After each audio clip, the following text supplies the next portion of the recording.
सबको माफी मांगनी चाहिए जो अपशब्द आज़ादी की लड़ाई के वीर वीरांगना और हमारे भी कम्युनिटी के लोग रहे हैं। हम किसी के स्ट्रगल और सत्याग्रह और किसी के बलिदान को हम ओछा नहीं कर सकते। वो आज़ादी नहीं थी, वो भीख थी, और जो आज़ादी मिली है वो 2014 में मिली है। नमस्कार दोस्तों, स्वागत है आपका सच्चाई की खोज में। यही वो स्टेटमेंट है दोस्तों जिस पे पूरे हिंदुस्तान में बवाल मचा हुआ है। कंगना रनौत के खिलाफ जगह जगह उनकी फोटोज पे जूतों का हार पहनाया जा रहा है, कहीं उनकी फोटोज जलाई जा रही हैं और पूरा हिंदुस्तान अपने तरीके से एक विरोध व्यक्त कर रहा है कंगना रनौत के लिए कि उन्हें पद्मश्री वापस देना चाहिए और पूरे हिंदुस्तान से माफी मांगनी चाहिए। अगर वो ऐसा नहीं करती तो उनको जेल भेज देना चाहिए। साथ में सोनू सूद को भी इससे जोड़ा जा रहा है कि पद्मश्री ऐसे बॉलीवुड के एक्टर्स एक्ट्रेस को, ऐसे डायरेक्टर को, करण जौहर, एकता कपूर को क्यों दिया जा रहा है जो कि हिंदुस्तान के जवानों का अपमान करते आए हैं। कंगना रनौत के विरोध में अब दोस्तों किन्नर समाज भी जुड़ चुका है। अखाड़ा के महामंडलेश्वर लक्ष्मी नारायण त्रिपाठी जी ने भी इसका विरोध किया है और अपनी भावनाओं को व्यक्त किया है कंगना रनौत के खिलाफ। तो एक बार उनका भी एक स्टेटमेंट सुन लेते हैं। उन्होंने कंगना रनौत का विरोध किस तरह किया और किस तरह उनको गलत बताया है और क्या क्या बातें उन्होंने कही है। एक बार उनका भी विरोध एक बार सुन लेते हैं दोस्तों। डेमोक्रेसी और संविधान का बहुत बड़ा अपमान है और मेरे हिसाब से कि 1947 में जो आज़ादी हमें मिली वो कितने लोगों ने अपनी आज़ादी के लिए खून बहाया है, सत्याग्रह किया और सब कुछ किया। तो हमें अपमानित शब्दों में हमारे फ्रीडम फाइटर्स को जो शहीद हुए, जिन्होंने शहादत दी है, उनके बारे में ऐसी ऊंची बात करते हुए, देखिए आप बोलिए, आप पॉलिटिकली बोलिए, आप सोशली बोलिए, आप समाज के हर एक चीज़ों को उछालिए, पर आप कोई भी आज़ादी की तुलना आज की पॉलिटिकल पार्टी के रिजीम के साथ नहीं कर सकते। सब आज बीजेपी ही रिजीम में है तो हमें उसका भी साधुवाद है, और उसके पहले जो अगर कांग्रेस और यूपीए सरकार रिजीम में थी तो उसका भी साधुवाद है। पर हमारी आज़ादी के साथ और उसके सम्मान में अपशब्द नहीं सुनना चाहिए। ये स्वयं में देशद्रोह की बात है। बात समझनी चाहिए कि ये खुद के फुटेज के लिए, खुद के नाम आगे बढ़ाए, कंट्रोवर्सी में रहने के लिए आप आज़ादी और इंडिपेंडेंस जैसी चीज़ों को आप पॉलिटिकल रंग ना दें।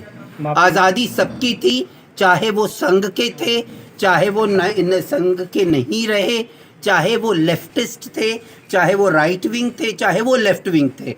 आज़ादी हमें भी, अब मैं कहूँगी कि आज़ादी 2014 के बाद हमें मिली क्योंकि हम नालसा जजमेंट तब आया। मैं पूर्ण भारतीय तब हुई जब नालसा जजमेंट आया, तब ट्रांसजेंडरों को उनका हक मिला, भारतीय पूर्ण भारतीय होने का सौभाग्य मिला।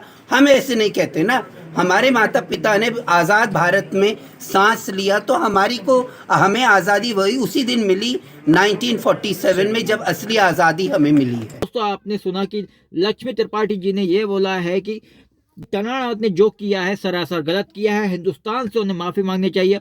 और किन्नर समाज भी इसका विरोध करता है क्योंकि जो असली आज़ादी थी वो 1947 में मिली थी, ना कि 2014 में। अगर कंगना रनौत जो है किसी पार्टी को खुश करने के लिए कर रही हैं, फुटेज में आने के लिए ये कर रही हैं, तो ये सरासर गलत है। ऐसी फुटेज का कोई फायदा नहीं जहां हिंदुस्तान में आपकी थू थू हो रही हो। पे 10 केस और होने वाले हैं इसके बाद। दोस्तों ये जो हो रहा है, इतने दिनों से विवाद हो रहा है कंगना रनौत के ऊपर कि उनके एक बयान को लेकर के उन आज़ादी भीख में मिली थी। क्या आपको क्या लगता है, क्या उनके ये शब्द हो सकते हैं या उनसे किसी ने कराया गया है? क्योंकि हमने भी देखा कंगना रनौत देश के मुद्दों में आगे आई हैं अपनी जान की परवाह किए बिना। तो दोस्तों हर कोई जो है कंगना रनौत का विरोध करता हुआ नजर आ रहा है। हर कोई ये चाह रहा है कंगना रनौत पूरे हिंदुस्तान से माफी मांगे जो उन्हें स्टेटमेंट दिया है। दोस्तों हम आपको बताएं दोस्तों, इस इंटरव्यू में जो है कंगना रनौत ने पूरे इंटरव्यू में कुछ ऐसी बात नहीं कही, लेकिन इंटरव्यू जैसे जैसे आगे चलता गया कंगना रनौत की बातें थोड़ी अटपटी होती गई और होते होते वो वहां तक पहुंच गई कि उन्होंने आज़ादी और स्वतंत्रता सेनानियों पे ही उंगलियां उठा दी। Bose, coming back to these people knew that the blood will flow, but it should not be Hindustani blood. They knew it, and they paid a price. Of course, वो आज़ादी नहीं थी, वो भीख थी, और जो आज़ादी मिली है वो 2014 में मिली है। उन सबकी बलिदान, उन सबकी कुर्बानियों को दरकिनार करके उन्होंने ये बोल दिया कि 2014 में असली आज़ादी मिली थी, 1947 में भीख में मिली थी। और इनके ये शब्द जो निकले उसके बाद पूरे हिंदुस्तान में उनका विरोध हुआ, लेकिन उसके बाद भी उन्होंने अपनी गलती नहीं मानी अभी तक, और वो अभी तक माफ़ी तो दूर, वो अपने बयान पे अटकी हुई हैं। उनका कहना यह, कोई मुझे गलत साबित कर दे तो मैं पद्मश्री वापस कर दूंगी और पूरे हिंदुस्तान से माफ़ी मांग लूंगी। तो दोस्तों, इतने सारे लोगों ने तो इन्हें गलत साबित कर ही दिया है, तो क्यों नहीं ये माफ़ी मांगती पूरे हिंदुस्तान से। और हो गई गलती, गलती से निकल गया। जो भी उन्होंने अपने फैक्ट रखे या जो भी उन्होंने चीज़ें रखी इंटरव्यू के दौरान कि किस तरीके से 1947 में जो आज़ादी मिली थी भीख में मिली थी, भीख में कुछ भी नहीं मिला जी, भीख में कुछ नहीं मिलता है, कुर्बानियां हुई थी उससे पहले। अब ये तो होगा नहीं कि 1947 में ही लड़ेंगे तो 1947 में आज़ादी ही मिलेगी। 1857 से ये लड़ाई शुरू हुई थी, मिलते मिलते इतने दशक बीत गए, उसके बाद जो है हिंदुस्तान को आज़ादी मिली। तो आज़ादी को मजाक ना बनाए कंगना रनावत जी, आज़ादी हमें 1947 में मिली थी, और पूरा हिंदुस्तान अगर 75वीं सालगिरह मना रहा है आज़ादी मिलने की, एक अमृत महोत्सव मना रहा है, तो किसी ना किसी वजह से हो रहा होगा।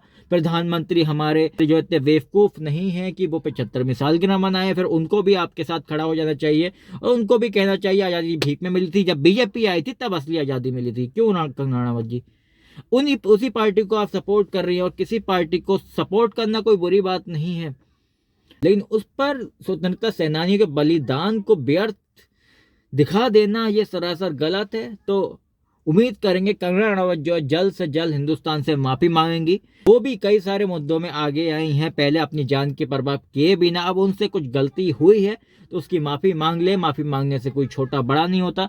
और साथ में आपको बता दें दोस्तों, सोनू सूद को जो पद्मश्री नहीं मिला, हम फिर से बोलना चाहेंगे, आप उसमें क्या राय रखते हैं, क्या वजह हो सकती है सोनू सूद को नहीं मिला।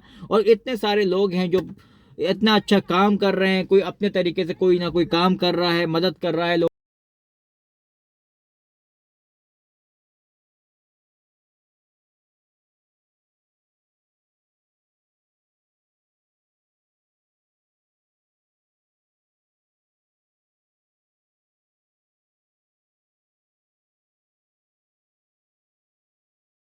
होगी तो उन लोगों के कोई क्यों नहीं नाम आगे आते पद्मश्री में, क्यों एकता कपूर और करण जौहर जैसे नाम आगे आ जाते हैं, जिन्होंने देश का भला तो दूर, उन्होंने देश को सीख भी अच्छी नहीं दी है। तो दोस्तों, अब आपको मिलते हैं अगली वीडियो में, तब तक आप हमारे साथ बने रहिए, जुड़े रहिए, जहां भी रहिए सुरक्षित रहिए। सत्य में जयते।